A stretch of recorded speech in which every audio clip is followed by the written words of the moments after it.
Dios les bendiga y Dios les guarde. Le habla su hermano en Cristo, Ramón Díaz, del Ministerio MIC Revelación Divina. Bienvenidos todos los amigos de amigos, y a todo aquel que nos está escuchando por primera vez, también a ti o a usted le damos la más cordial bienvenida.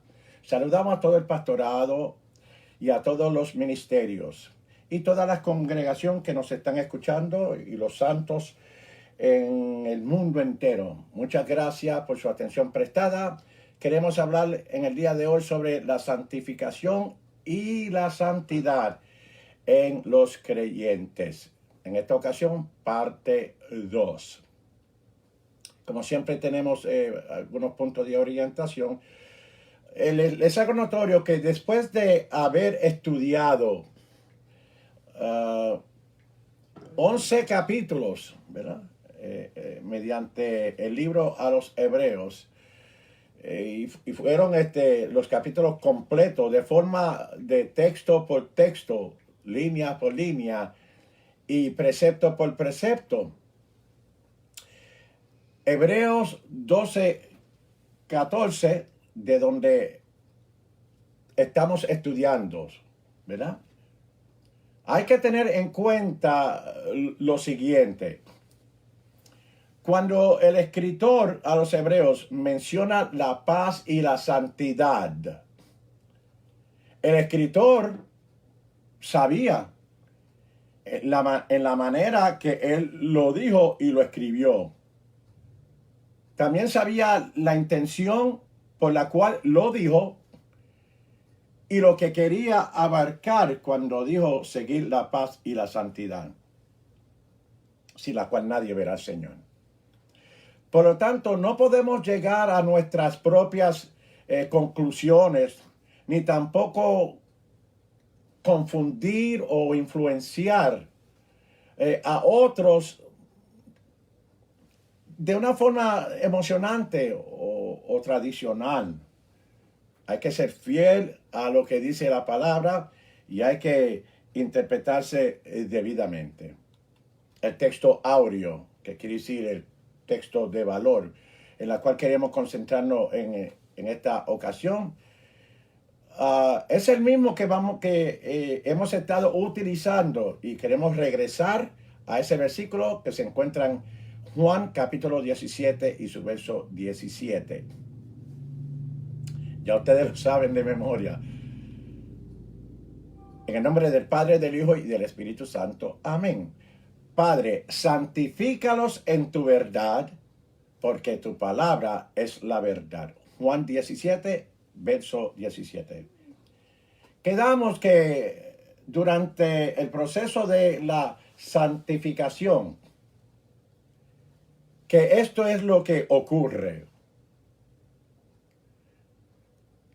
Que cuando el depósito de la naturaleza de Dios, ya ustedes saben, su Espíritu Santo, es depositado en nosotros, los creyentes, la iglesia, habilitándonos a obediencia de fe, acontece cosas grandes.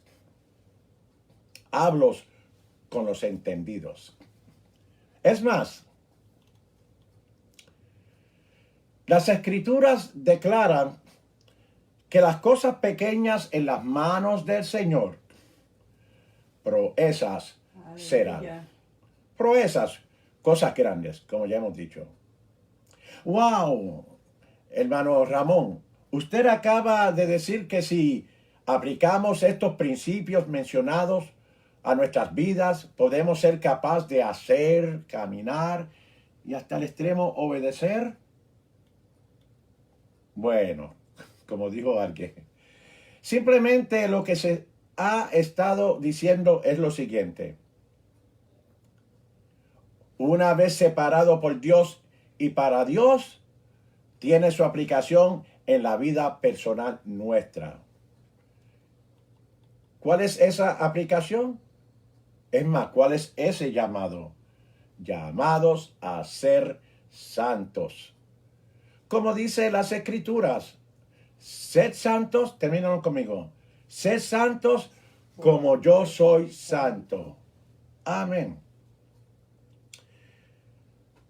Para vivir en santidad, primero tenemos que ser santos. Nadie puede vivir en santidad si no es santo. Primero tenemos que ser santos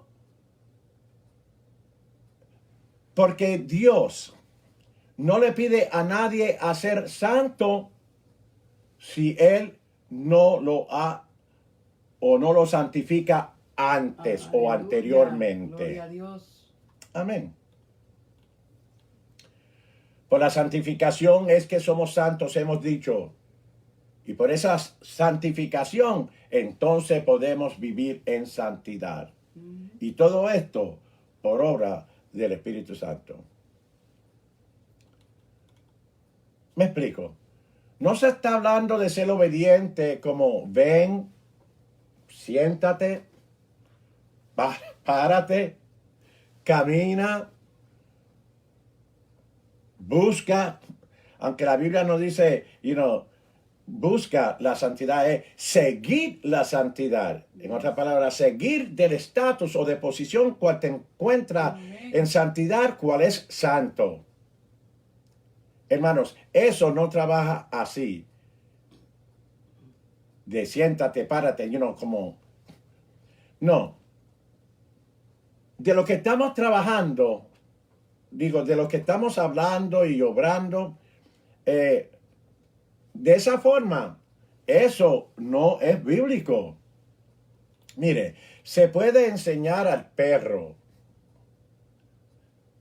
o a la mascota, se le puede enseñar a que obedezca a oír tu voz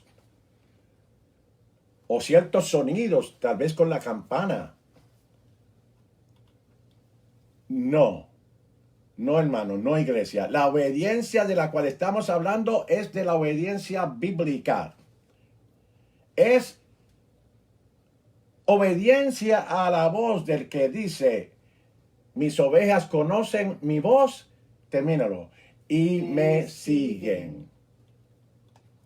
Obediencia en este respecto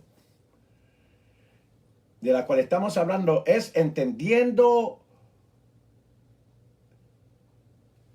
que Dios nos ha dado, ¿verdad?, instrucciones en su palabra para que la obedezcamos. Para ello, hay que ingresar en la palabra. 1. Profundizarte en la palabra. 2. Permanecer. 3. En la palabra y que vivamos. No vivir las palabras, sino que vivamos en la palabra, que son dos cosas diferentes. Luego, andando el tiempo, regresa a la palabra y vuelve a profundizarte en la palabra. ¿Ve? Esto es un ejercicio continuo y no intermitente. Amén. Toda santificación se basa en la oración según Jesús. ¿A dónde se encuentra? Ya ustedes saben. Juan capítulo 17, su verso 17, que ya lo hemos leído. Volvemos a leerlo en el nombre del Padre, del Hijo y del Espíritu Santo. Amén. Padre, santifícalos en tu verdad, porque tu palabra es verdad. Indicando sobre la palabra de Dios que es la verdad. Por tanto, la mejor preparación que se pueda tener o alcanzar para cualquier vocación a la cual Dios te haya llamado o te llame en tu vida o en general sobre tu vida, sobre tu familia y en todos los demás asuntos, es para que obtengamos o para que obtenga y mantengas la mente de Cristo. Y eso se alcanza a través de ¿qué? Ya hemos dicho, de estudiar la palabra, trazarla seriamente y diligentemente, la palabra de tu Dios. Todo creyente debe de reconocer en su vida la obra terminada de Jesucristo, hermano. Amén. que la santificación como la santidad, ambas vienen de Dios. Eso es de ahí. Eso no se puede discutir. Ni hacer cosas para limpiarnos o santificarnos por nosotros mismos. Cosa que ya Jesús lo hizo. Estamos, iglesia. Se debe quitar ya esa idea de que de alguna manera tenemos que cooperar con el proceso para ayudar a Dios en su obra. Dios es el que obra y Él sabe cómo obrar. Amén. Por lo tanto, el uso de la fe y la santidad también se relaciona con los propósitos y cumplimiento de la voluntad de Dios. Mire cómo dice al final del texto, en la cual sin ella, es decir, si no estamos caminando en obediencia y según los propósitos de Dios, nadie verá al Señor. Ya estamos por terminar. Conclusión. Junto con la paz mutua, el escritor, ¿verdad?, le da énfasis a que vivamos o que se viva, o a los hebreos y a nosotros también, a que vivamos una vida de santidad.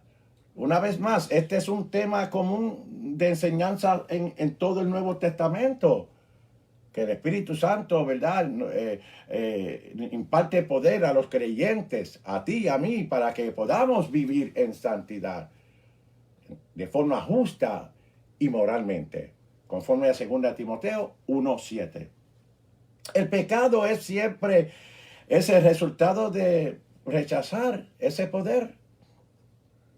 De alguna manera, conforme a 1 Corintios capítulo 10, su verso 13. Aquellos que persisten en el pecado están demostrando que no tienen la influencia del Espíritu Santo, el poder del Espíritu Santo en sus vidas. Así dice 1 Juan capítulo 1, su verso 6. Al mismo tiempo, este versículo no significa que hemos de ser salvos mediante nuestro buen comportamiento.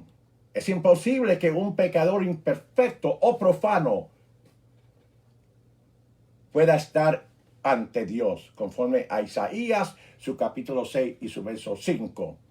Debemos de ser perfectamente justos para estar en su presencia, conforme a Éxodo capítulo 33, versos 19 al 20. Ese punto exacto se hará más adelante en el libro a los Hebreos, en ese mismo capítulo. El escritor se refería a la aparición o exhibición de Dios en el monte Sinaí, conforme a Hebreos 12, versos 18 al 29. Sin embargo, esa capacidad de estar en la presencia de Dios es exactamente lo que debemos de obtener, ¿verdad?, mediante la obra terminada de Cristo a favor de nosotros. ¿Ve? El libro a los Hebreos del capítulo 9, versos 11 y 12, y ¿verdad?, Primera de Juan capítulo 3, verso 2, la cual da a entender que la santidad que necesitamos para ver al Señor. Dios te bendiga y Dios te guarde, y que estas enseñanzas te sean de grande bendición y de mucho desarrollo a tu vida espiritual mientras caminamos con Cristo. Dios te bendiga. Te esperamos el viernes. Amén.